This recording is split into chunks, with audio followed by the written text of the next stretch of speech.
بسم اللہ الرحمن الرحیم۔ السلام علیکم۔ آج ہم بات کریں کہ پاکستان میں ڈائیورس کی ریزنز کیا ہیں، اس کی وجوہات جو ہیں وہ کیا ہیں۔ تو بہت کامن سی وجوہات آج ہم ڈسکس کرنے جا رہے ہیں۔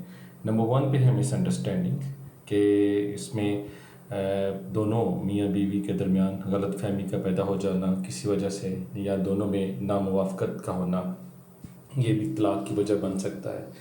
پھر نمبر 2 پہ ہے جوائنٹ فیملی سسٹم، مشترکہ خاندانی نظام۔ کچھ ایسی وائفس ہوتی ہیں جو اپنے ہسبینڈ کے ساتھ الگ رہنا پسند کرتی ہیں، مشترکہ خاندانی نظام میں رہنا پسند نہیں کرتی، تو یہ بھی ریزن بن سکتی ہے طلاق کی۔ اس کے بعد ہے اگنورینس، یعنی جہالت۔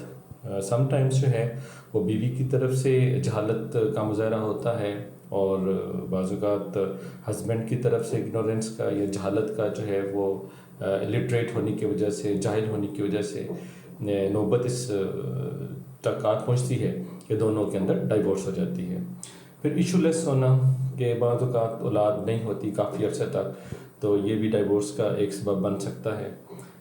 پھر ہمارے پاس فیملی پریشر، خاندان کے اندر بعض اوقات دباؤ ہوتا ہے، ہسبینڈ پہ دباؤ ہوتا ہے بیوی کو ڈائیورس کرنے کا، یا بعض اوقات بیوی کی طرف سے جو ہے وہ دباؤ ہوتا ہے، وہ ہسبینڈ سے طلاق لیتی ہے۔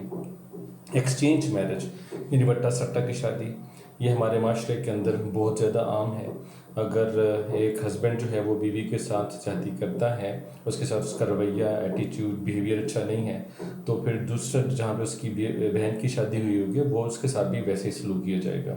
تو یہ بھی اگر ایک خاندان کے اندر ڈائیورس ہوتی ہے تو پھر دوسری طرف سے بھی جو ہے وہ اس لڑکی کو ڈائیورس کا سامنا کرنا پڑتا ہے۔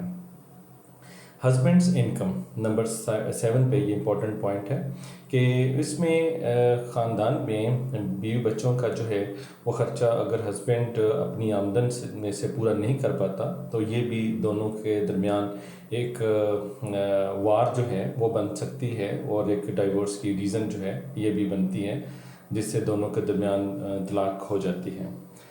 نمبر 8 پہ ہمارے پاس آتا ہے جی رن اوے میرج، کہ کچھ لوگ جو ہیں بھاگ کے شادی کرتے ہیں، اور وہ پھر جلد ہی ان کے درمیان ایسے ایشوز پیدا ہو جاتے ہیں دونوں کی فیملیز کی طرف سے، یا دونوں ہسبینڈ وائف کے درمیان ہی ایسے ایشوز پیدا ہو جاتے ہیں جس سے ان میں ایک طلاق کا جو ہے ایلیمنٹ وہ سامنے آ جاتا ہے۔ نمبر 9 پہ ہمارے پاس ہے سیکنڈ میرج، کہ کچھ لوگوں کو جو ہے وہ دوسری شادی کی خواہش ہوتی ہے، تو وہ جب اس خواہش کا اظہار کرتے ہیں تو ان کے فیملی، دونوں میاں بیوی کے معاملات خراب ہوتے ہیں، اس سے پھر دونوں فیملیز کے معاملات خراب ہونا شروع ہو جاتے ہیں، جو کہ نوبت جو ہے وہ ڈائیورس تک پہنچ جاتی ہے۔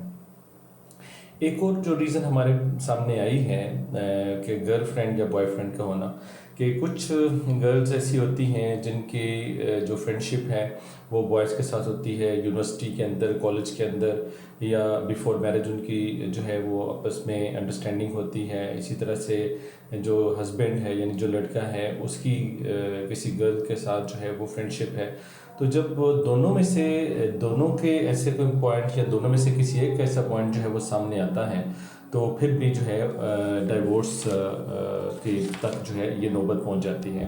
تو آج ہم نے پاکستان کے اندر طلاق کی کچھ وجوہات ہیں جن کو ڈسکس کیا ہے۔